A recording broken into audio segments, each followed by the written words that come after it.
3 players. You to say you'd start, who you'd bench, and who you'd sell. Right. And the 3 players up for discussion are Marcus Rashford, Ivan Toney, and Ollie Watkins. And if I could start with you, who bench, sell, start? See, I have an unfair advantage for this because I put these together, so I know immediately who I'm sort of hoping people will put. Oh, will I go first then? Yeah, you go first. Right, I'll go first. Obviously. Right, I'll go because the foreign player out of them 3 at the moment is clearly Ollie Watkins, and I think he's a real handful for anyone in the Premier League. The pace, the power, he's good in the air, he's good off wide, off foot. So I just think purely on form, not ability, but purely on form, I would have Ollie Watkins starting. On the bench, I'd have Marcus Rashford because of the person he is as well as the player he is. I think, you know, You're keeping him around because he's a nice guy. You don't God, you don't want That's the titles that problem, way, isn't Eric. it? Well, I mean, I just think he's look, come here. He's had a difficult season this season, but last season he was outstanding, and I think ability wise he's as good as anybody in the Premier League when he gets going. So I'd have him on the bench.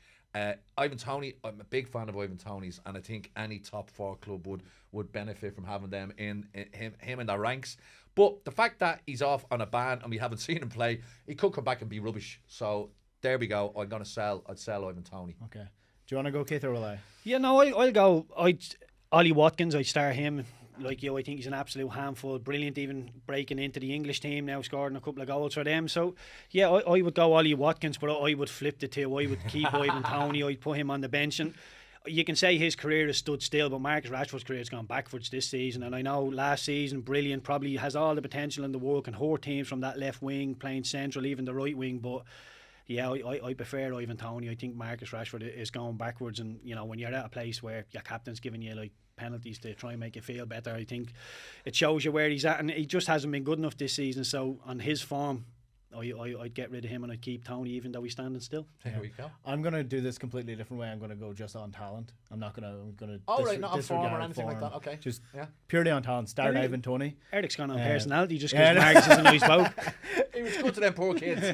No, I'm going to start Ivan Toney because I think he's the best player out of the 3. I think if you look at who's after him, Arsenal want him, Chelsea want him. Like the teams that are, you know, realistically fighting for the title are going after Ivan Toney as their starter. So I think he starts. Ollie Watkins, I think, has found his level with Aston Villa. It's not a bad thing that he's found his level with Aston Villa. Like he's a, you know, Europa League standard striker, and I think he's a brilliant striker as well. So I think you bench him and keep Ivan Toney in the starter, and I think you sell Marcus Rashford because, as you say, he's too inconsistent. He finds a purple patch, and then he dies for 4 or 5 months, and then he comes back and he finds his purple patch, and he goes away for another couple of months. You don't really see that with Ollie Watkins or Ivan Toney. They are more consistent. They might not score for, you know, 2 games, but they'll score 3 then, and then they'll score for a couple of games in a row, and then there's rarely a couple of months before you're saying, oh, they played badly for these 3 months. There's rarely that with Ollie Watkins and Ivan Toney. They're generally, they find a level and they stick to that across the season, whereas Rashford is on the ground or in the air, and it's just not good enough for that level of football. 2 things before I finish up about Celtic, just to mention it. You mentioned one player and we're talking about another. These are examples of why Celtic won't progress in Europe.